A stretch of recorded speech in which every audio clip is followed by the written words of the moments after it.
cinéphile.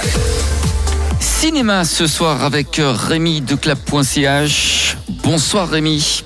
Bonsoir Stéphane, bonsoir tout le monde.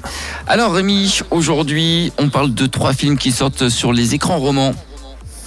Oui, et 3 films très différents. On commence avec le tout venant qui est à son 28e produit cinéma, j'ai nommé Doctor Strange in the Multiverse of Madness de Sam Raimi. Il n'y a pas de traduction du titre en français car tout le monde sait que la génération Marvel et ses descendants parlent parfaitement la langue de Shakespeare, mais on pourrait dire Doctor Strange dans le multivers de folie. Et je dis 28e produit cinéma car on sait très bien que l'univers de la multinationale Marvel se décline en comics, ce sont ses origines, et que tout s'est très vite développé en produits dérivés comme des jeux, des jouets et maintenant des séries TV. Marvel n'est de loin pas la meilleure chose qui soit arrivée au 7e art, à part son tiroir-caisse, mais cela devrait faire l'objet d'une étude sociologique plus que cinématographique.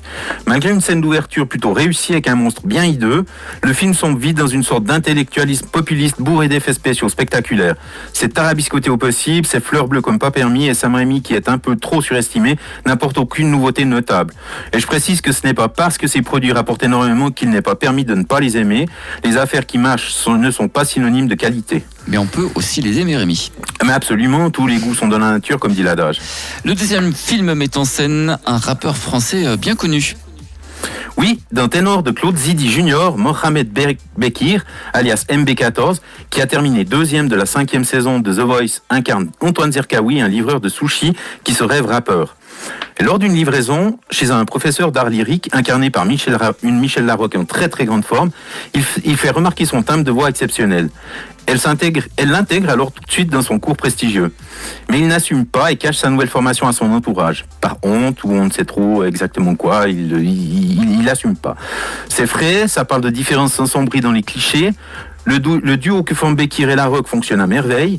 On regrettera juste un peu de sentimentalisme vers la fin du film, mais c'est assumé. Un bon feel-good movie, comme on dit maintenant. Et alors, une fois n'est pas coutume, le dernier film d'aujourd'hui est un documentaire suisse. Oui, et dit comme cela, ça pourrait faire peur, mais c'est un petit bijou. Avec L'Ami, portrait de Mixer Mix, Frédéric Pajac revient sur le parcours de l'un des meilleurs dessinateurs de presse suisse, qui nous a enchantés pendant des années avec ses personnages à gros nez très expressifs, et leurs répliques souvent mythiques, comme Beau temps, beau lieu pour évoquer le feu comptoir suisse. Constitué d'images d'archives, le film englobe toute la vie et la carrière de Mixer Mix, alias Philippe Becklin. On découvre sa jeunesse révoltée version punk, quand avec sa future femme, alors qu'ils étudiaient ensemble en art plastique, il refusait de se plier aux règles. Ils dessinaient ensemble sur des grandes toiles et exposaient alors que c'était formellement interdit par l'école qu'ils fréquentaient. Le film regorge d'interviews de Mixer Mix, toutes plus pertinentes les unes que les autres, quand il expliquait avec son ton très pince sans rire son travail de crieur à la cathédrale de Lausanne, ses interventions pertinentes dans l'émission de débat infrarouge, etc.